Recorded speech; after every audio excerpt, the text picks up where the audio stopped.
Hey, what's happening, people? Welcome back to Football Therapy with me, your host Yan. I hope you lot are all doing well today, mate. I really do hope that. Welcome back to Chelsea News, the daily series right here on Football Therapy, where I go across football news media / social media, see what's being said about the Blues, consolidate it, present it to you guys in a manageable package, giving you my opinion, but more importantly, asking for yours. Let's evaluate what the rags are saying. Today I want to talk about Hakim Ziyech's injury, his great performance in his debut. Chelsea have already secured some delicious chili in this transfer window. Why not now accompany it with some rice? I'm very sorry for that joke. And I want to talk about a big problem position, the goalkeeper. Chelsea are looking to make a second bid for Eduardo Mandanda, and also they have been reportedly looking at Gianluigi Donnarumma.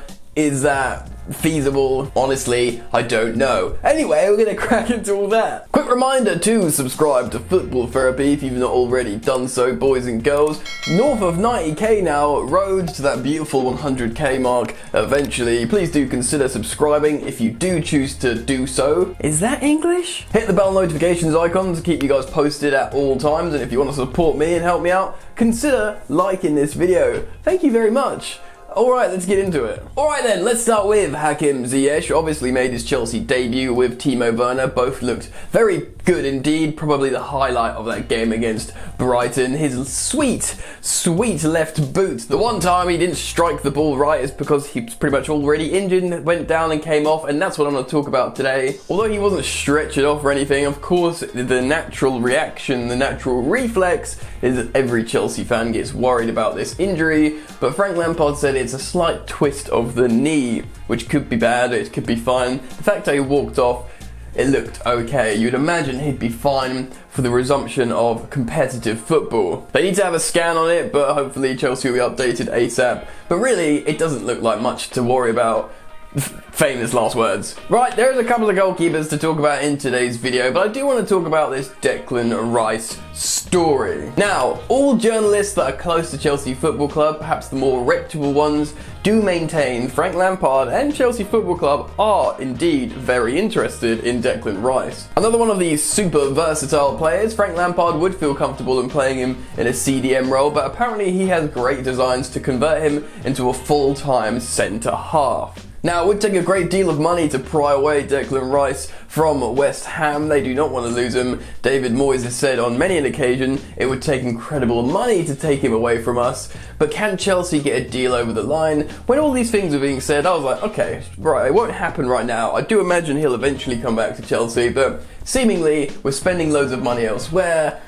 It probably will have to put a pin in this and wait till he runs down his contract, or wait till West Ham desperately need money a bit more, you know what I mean? But more and more headlines are circulating that Chelsea are considering and seriously thinking about tabling a very serious offer for Declan Rice, maybe perhaps near the money that West Ham would command for the young Englishman. I'm talking north of £70 million, big P's.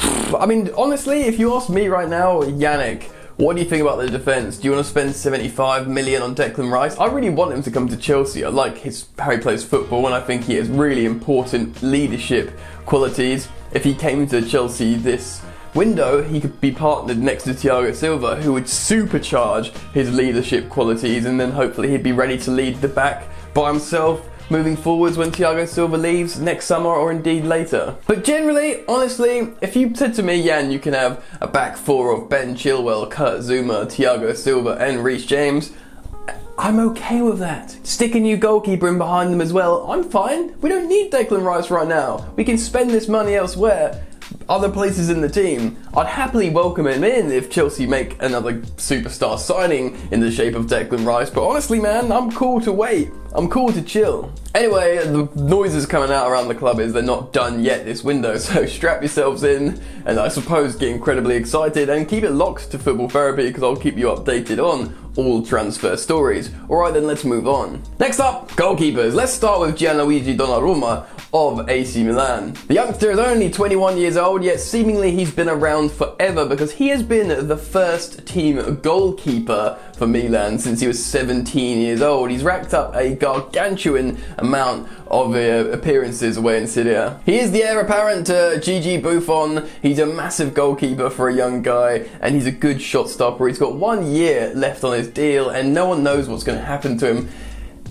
Honestly, in terms of the highest profile goalkeeper name you could bring in, apart from the likes of perhaps Ter Stegen and Jan Oblak, which would both command incredible amounts of money, Donnarumma is probably the most closest Galactico signing to a goalkeeper you'll get, even at the young age of 21, purely because he's been around for 4 years in the first team and he's seen as such a capable, talented young goalkeeper. Although he's only got 12 months left on his deal, it's speculated that Milan would command 50 million euros for him, which is an incredible sum of money for a young guy with 12 months left on his deal that is also a goalkeeper. So what did Chelsea do? Do they find an agreement with Donnarumma to come on a free next season, and in the meantime they get a stopgap like I don't know, Eduardo Mandanda for 20 million euros?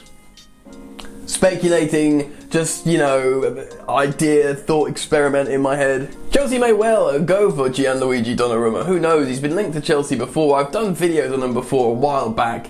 Maybe Chelsea do spend 50 million euros on him and they see this guy as the long-term solution. Could still be a bit of a risk. Personally, it would be a really exciting signing, I think, because it's just another big name to add to the roster. Anyway, put a pin in that, I'll keep you updated on Donnarumma. Let's move on and talk about Eduardo Mandanda. The Rennes goalkeeper, who hails from Senegalese and French heritage, is 28 years old. He's a little bit more seasoned. Chelsea have already seen a bid for the goalkeeper turned down for around £14 million, 1-4. Now that is a very small amount of money, especially if you consider the last goalkeeper we bought cost £71 million. So it makes you think, why are Chelsea buying this goalkeeper? Is it a second team goalkeeper? Because that's pretty much second team goalkeeper money, isn't it? Or do they want him to challenge Kepa? Or do they just want to bring in any goalkeeper that's going to do well to start now? And Mandy fits the bill. I'm not so sure. He is tall, he's experienced, he's made loads of appearances, and he's got an incredibly long wingspan, man. This guy's got long arms. Kepa's relatively short for a goalkeeper, and he doesn't have such long arms. So maybe Chelsea are going for let's just go for the opposite, and let's see if it fixes what is a problem at the moment at Chelsea Football Club. Eduardo Mandanda isn't the sexiest signing. I'd probably prefer Mike Mignon from Lille to come over. I like the look of him a little bit more in his stats, and he's a little bit younger. I think he's 3 years younger. But, you know, if Chelsea are looking for a 20 million euro option to just hold the spot for a season or two while they perhaps wait for the likes of Gianluigi Donnarumma, or just generate more funds, save up more money so they can buy a little bit more of a Galactico goalkeeper, in inverted commas there. It would certainly be a change of stance and approach in terms of spend for a goalkeeper. Maybe they are working heavily behind the scenes to try and get Kepa on a Spanish loan.